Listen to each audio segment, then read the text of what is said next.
Welcome to What's in a Name, the second part of our three-part series exploring the history of witchcraft before the witch trials in Europe and colonial America. In this lesson, we will embark on an exploration of the fascinating and complex history of the word witch. We will also talk about other key terms such as sorcerer and wizard. What exactly do these words mean, and where did they come from? Do they mean the same things now as they did back then? Let's travel deeply into how words related to magic have evolved over time, what languages they came from, and how modern religion shaped their original definitions. We often distinguish between the sorcerer, the healer, and the witch, but these terms have fluid and intertwined origins. The sorcerer or the fate changer, from the Old French sorcier, which traces back to the medieval Latin sortiarius, meaning one who casts lots or teller of fortunes by lot. Originally, a sorcerer wasn't someone with powers, but someone who could read and influence fate or sores. This connotation differs from that of the witch, as we will see in a few moments. The wizard. The term came from the Middle English wys or wise plus the suffix ard, an intensifier, like in drunkard or bastard.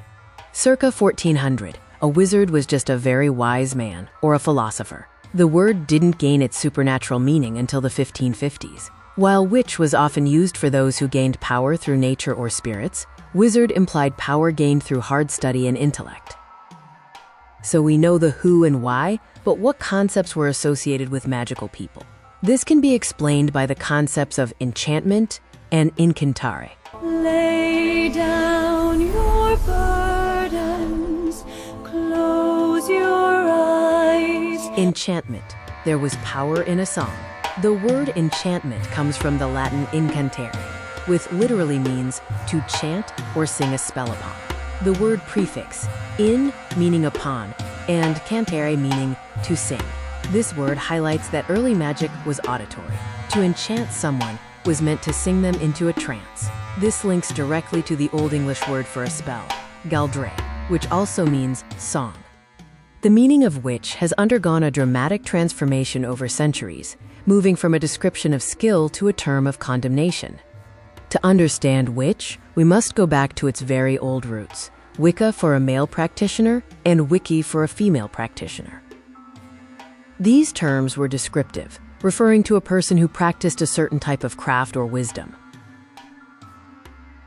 One proposed Proto-Indo-European root is weg, which means to wake or to be lively, suggesting an original connection to vitality or awareness.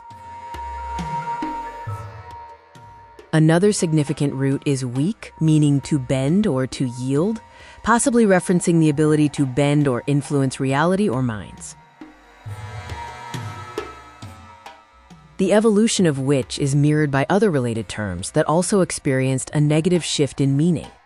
The term hag comes from the Old English hegtessa, which meant hedge sitter, a person who lived on the edge of the community, often associated with wisdom or the wild.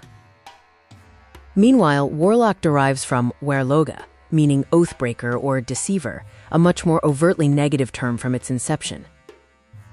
These labels transitioned from descriptions of a person's skill or social role to generalized insults, reflecting changing societal fears and beliefs.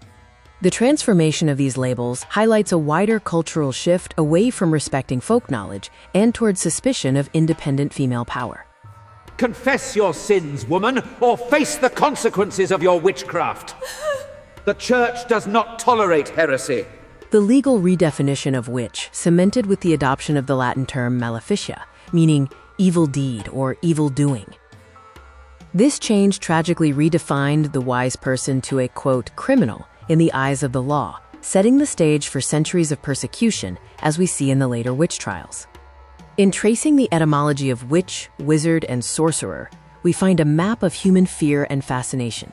What began as titles for the wise, the musical, and the keepers of boundaries were eventually reshaped by law and theology into labels of criminality. Today, the reclamation of these words reminds us that names carry power, and understanding their origin allows us to decide what they mean for the future. This concludes part 2 of our three-part look at the history of witchcraft before the trials. Join us for part 3, where we deeply examine pre-Christian practices to understand the spells behind the myths. See you in part 3.